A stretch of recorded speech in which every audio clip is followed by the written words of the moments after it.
दोस्तों, कैसे हैं आप? स्वागत है आपका मेरे YouTube चैनल पर। मैं हूं आपका दोस्त के शर्मा। जैसा कि हमने आपको पहले भी बताया था कि यूपी पुलिस कांस्टेबल का नोटिफिकेशन इस हफ्ते 100% आ जाएगा और आपको आज शाम को नोटिफिकेशन देखने को मिल गया है। तो बहुत अच्छी बात है, बहुत अच्छी खबर है आप लोगों के लिए। बधाई हो आप लोगों को। तो जैसा कि आप लोगों ने नोटिफिकेशन को पढ़ा होगा, 8,244 टोटल वैकेंसी है।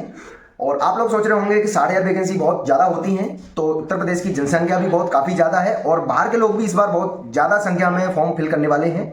जैसे कि बिहार के हुए, राजस्थान के हुए, मध्य प्रदेश के हुए। तो आप लोग ये ना सोचिए कि कंपटीशन बहुत सरल होने वाला है। कंपटीशन वही होगा जो पिछले 2-4 सालों से चला आया है।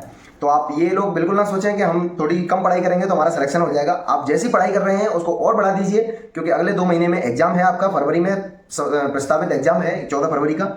जो मैंने एक वीडियो पिछली डाली भी है उसमें देख लें कब का एग्जाम है।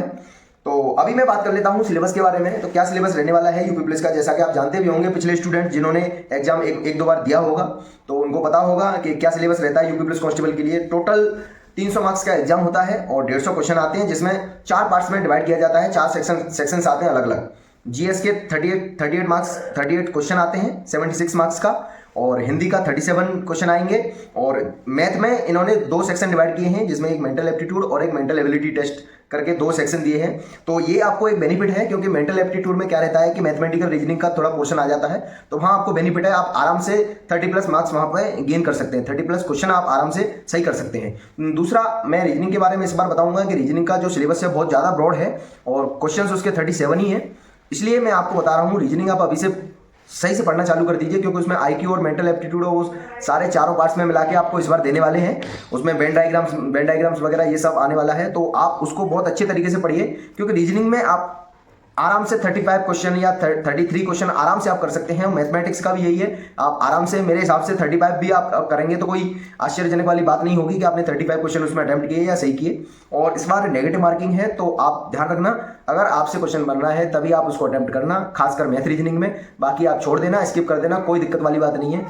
और कट ऑफ की बात हम बाद में करेंगे, जब एग्जाम हो जाएगा। पेपर का लेवल देख के और कितने स्टूडेंट्स ने एग्जाम दिया है वो चीज़ें देख के हम कट ऑफ की बात कर सकते हैं। अभी से कट ऑफ का अनुमान लगाना ये बेवकूफ़ी होगी, तो अभी से हम कट ऑफ की बात करेंगे नहीं। अभी सिर्फ हम स्ट्रेटेजी की बात करेंगे कि हमको क्या करना चाहिए और कैसे हमको सिलेक्शन पाना है। तो आपको स्ट्रेटेजी अगर मैं बताऊँ, अगर मेरे हिसाब से आपको चलना है तो आप 1-1 घंटे चारों सब्जेक्ट को देना अभी से चालू कर दीजिए। हिंदी को, जीएस को, और जीएस में आपको यूपी की जीके भी आपको पढ़नी है। 4 से 5 क्वेश्चन आपको आराम से देखने को मिलेंगे और ज़्यादा भी मिल सकते हैं देखने को। करंट अफेयर्स के क्वेश्चन आपको 8 से 9 क्वेश्चन देखने को मिलेंगे। सबसे ज़्यादा आपको करंट अफेयर्स ही मिलेगी, उसके बाद स्टैटिक जीके, और उसके बाद आपका भूगोल, हिस्ट्री और ये सब सारी चीज़ें आपको देखने को मिलेंगी। तो आप स्ट्रेटजी उस हिसाब से बनाइए जिस हिसाब से आजकल के एग्जाम पैटर्न चल रहे हैं। पुराने हिसाब से आप देखोगे कि पूरे में ज्योग्राफी वर्दी, हिस्ट्री वर्दी, आजकल ऐसा नहीं होता है। स्टैटिक जीके का पोर्शन बहुत ज़्यादा पूछा जाता है। तो ये तो रही जीके की बात। अब बात आती है हिंदी की। तो हिंदी में आपको साहित्य भी पढ़ना है और ग्रामर भी पढ़नी है, दोनों चीज़ आपको एक साथ लेके चलनी है। और साहित्य में भी आपको हिंदी का जो हिस्ट्री है, जो हिंदी के बारे में जो बातें हैं वो भी आपको जानना जरूरी है कि हिंदी दिवस कब मनाया जाता है, हिंदी के और हिंदी भाषी कौन से राज्य हैं, और सारी भाषाओं के बारे में आपको ज्ञान होना चाहिए, और कौन सी भाषा के कौन से कवि हैं, ये सब भी आपको ज्ञान होना चाहिए। तो ये सब चीज़ें आपको पढ़नी है हिंदी के लिए। आप हिंदी को इतना हल्के में ना लें कि हिंदी है उसको हमारी भाषा है तो हम उसको बहुत अच्छा स्कोर कर देंगे। बहुत सारे स्टूडेंट्स हिंदी में ही फेल होते हैं। मैं आपको बता रहा हूँ, सब इंस्पेक्टर में भी यही हुआ था और कांस्टेबल में भी यही होता है, और हमेशा से होता आया है कि लड़के हिंदी में ज़्यादातर अच्छे मार्क्स नहीं कर पाते हैं, जिनसे उनका सिलेक्शन नहीं हो पाता है। तो आप हिंदी को हल्के में ना लीजिए। और हिंदी और जीके इस बार सबसे बड़ा अगर रोल प्ले करने वाली है सिलेक्शन के लिए, तो हिंदी और जीके ही करेंगी, क्योंकि मैथ रीजनिंग सबका एवरेज होता है और 30+ ज़्यादातर लोग करेंगे। मैं बता रहा हूँ, एवरेज मार्क्स अगर मैथ रीजनिंग में आप देखोगे तो 25+ ही मिलेंगे आपको। बाकी अगर आपको सिलेक्शन पाना है तो हिंदी और जीके आपको बहुत अच्छे से पढ़नी होगी, मजबूत करनी होगी और अच्छे से आपको स्कोर करना होगा, तब जाके आप सिलेक्शन ले पाएंगे।